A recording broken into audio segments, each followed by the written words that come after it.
সুতি বিধানসভার বহুতলী গ্রাম পঞ্চায়েতে পালিত হল বঙ্গধ্বনি যাত্রা কর্মসূচি প্রকল্প। উপস্থিত ছিলেন জেলার তৃণমূল কংগ্রেসের সেক্রেটারি মাসুদ রানা, সুতি 1 ব্লক সভাপতি সিরাজুল ইসলাম, সুতি 1 যুব সভাপতি অসীম দাস, সুতি 1 পঞ্চায়েত সমিতির সভাপতি শ্রাবণী মাঝি মহাশয়া সহ অন্যান্য সকল নেতৃবৃন্দ।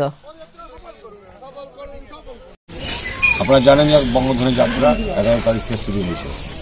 আমাদের নেত্রী মমতা ব্যানার্জি সরকারে 10 বছর ধরে যে সমস্ত উন্নয়ন করেছে, সমস্ত উন্নয়নের ক্ষেত্রে আমরা বাড়ি বাড়ি গিয়ে কাজগুলি করছি এবং মানুষকে বোঝাচ্ছি সরকার যেভাবে উন্নয়নটা করেছে সেই উন্নয়নটাকে অব্যাহত রাখার জন্য তৃতীয়বারের জন্য 2021 সালে যে নির্বাচন আসছে সেই নির্বাচনে একটা অশুভ শক্তি বিজেপি পার্টি, ভ্রাতৃত্ববোধ নষ্ট করা পার্টি, হিন্দু মুসলমানের দাঙ্গা লাগার পার্টি, সেই পার্টিকে পরাস্ত করতে নেত্রী মমতা ব্যানার্জি সরকারকে গড়তে সমস্ত মানুষকে এক হয়ে আমাদের নেত্রী মমতা ব্যানার্জির প্রার্থীকে ভোটে বিপুল ভোটে জয়যুক্ত করার জন্য বলতে রাখছি এবং উন্নয়নের কথাটা তুলে ধরছি। আপনার পরিচয়?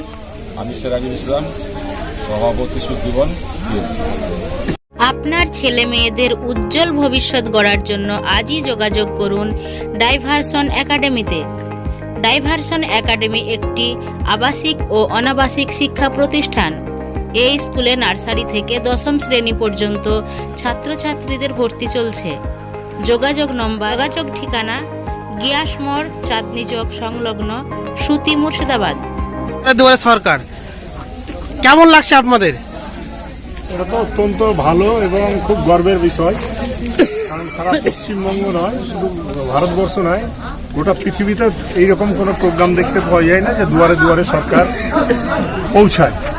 সেহেতু মানুষের যে অভাব অভিযোগ বা মানুষের যা চাওয়া পাওয়ার আছে, সেই অভাব অভিযোগ এতদিন আমরা দেখেছি অফিস আদালতে গিয়ে দিনের পর দিন ঘুরতে হতো। সেই জায়গাটায় মমতা বন্দ্যোপাধ্যায় জনসাধারণ যেন তার পরিষেবা ঠিক পায়, তার জন্য প্রত্যেকটা মানুষ যেন তার নিজস্ব যে অধিকার তাতে থেকে বঞ্চিত না হয়, তার জন্য তিনি দুয়ারে দুয়ারে সরকার কর্মসূচি করছেন এবং সেইখানে সাধারণ মানুষ সেই সুযোগ সুবিধাটা নিতে পারছেন এবং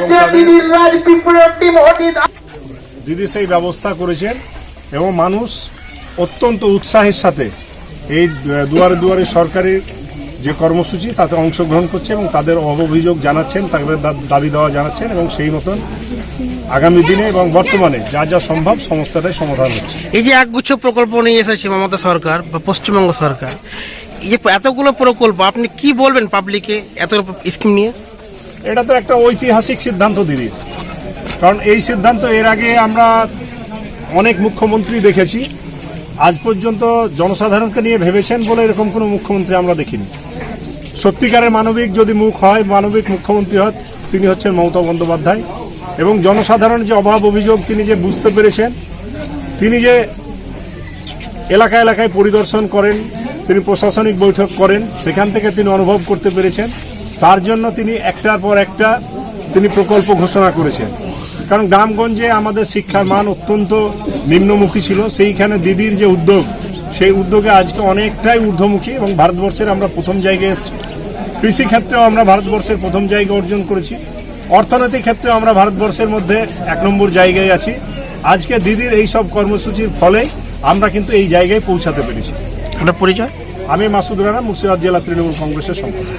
রানী পাবলিক স্কুল আপনার ছেলে মেয়েদের সুনিশ্চিত ভবিষ্যৎ গড়ার লক্ষ্যে আজই যোগাযোগ করুন রানী পাবলিক স্কুলে। এটি একটি পশ্চিমবঙ্গ মধ্য শিক্ষা পর্ষদের পাঠ্যসূচি অনুসারে 1ম শ্রেণী থেকে 10ম শ্রেণী পর্যন্ত আবাসিক অনাবাসিক শিক্ষার একমাত্র প্রতিষ্ঠান। যোগাযোগ নম্বর 7384221389 অথবা 7001682369 অথবা 7602000186। যোগাযোগ ঠিকানা খিদিরপুর ছাপঘাটি, সুতি, মুর্শিদাবাদ, হাওড়া বিড়ি সংলগ্ন। গ্রাম পঞ্চায়েত আমরা এসেছি বহুতালিতে এবং দেখতে পাচ্ছি আপনারা একটা টিম ওয়াইজ ঘরে ঘরে যাচ্ছেন। কি বলবেন এই স্কিমগুলোকে নিয়ে? আমরা মানুষের কাছে যাচ্ছি। মমতা ব্যানার্জি যে উন্নয়নগুলো সাধারণ মানুষের জন্য ধর্ম নির্বিশেষে সবারই জন্য উনি ভাবেন, সেগুলো গিয়ে আমরা বোঝাচ্ছি এবং বলছি, কারণ বিজেপি মিথ্যাচার রটাচ্ছে। সেই রটনার বিরুদ্ধে মিথ্যা কথা, কারণ হচ্ছে বিজেপির প্রথম কাজ হচ্ছে মিথ্যা কথা বলা, মিথ্যা প্রতিশ্রুতি দেওয়া। কিন্তু আমাদের দিদি মমতা ব্যানার্জি মিথ্যা বলেন না, উনি বাস্তবে করে দেখান। কারণ ওনার লক্ষ্য হলো সাধারণ মানুষের পাশে সবসময় থাকা, সুখে দুঃখে থাকা। বিভিন্ন সময় বিভিন্ন সেক্টরে আজকে যে প্রকল্পগুলো চলছে আমাদের নেত্রীর, সবগুলো আমরা সাকসেসফুল। আমরা যারা কিছু লোক বঞ্চিত রয়েছে সেগুলোকে আমরা পঞ্চায়েতের মাধ্যমে আমরা এই যে 8খানা ডেট হয়েছে, অলরেডি 2খানা ডেট আমার পঞ্চায়েতে হয়েছে। মানে স্বাস্থ্যসাথী, আপনার খাদ্যশ্রী, যেসব প্রকল্পগুলো আমরা মানুষে অনেক পরিষেবা পাইনি সেগুলো আমরা দেওয়ার চেষ্টা করছি এবং মানুষকে গিয়ে বোঝাচ্ছি দিদির উন্নয়নগুলো। এই যে প্রকল্পগুলো হচ্ছে আপনার এলাকাতে কতটা প্রভাব ফেলতে পারে বলে আপনি মনে করেন? আমি মনে করি মমতা ব্যানার্জির উন্নয়ন মানুষ দেখতে পাচ্ছে এবং মানুষ এটা বুঝতে পারছে। বিগত দিনে যে মিথ্যাচার বিজেপি চালাচ্ছে সেটা থেকে মানুষকে আমরা বোঝাতে পারবো এবং সামনে যে বিধানসভাতে আমাদের বিধানসভাকে বিপুল ভোটে জয়যুক্ত করে মমতা ব্যানার্জিকে আমরা আবার সামনে মানবিক মুখ্যমন্ত্রী হিসাবে দেখতে চাই। আপনার পরিচয়? আমি বহুতালী অঞ্চলের অঞ্চল সভাপতি আব্দুল শেখ এবং প্রধান আব্দুল শেখ।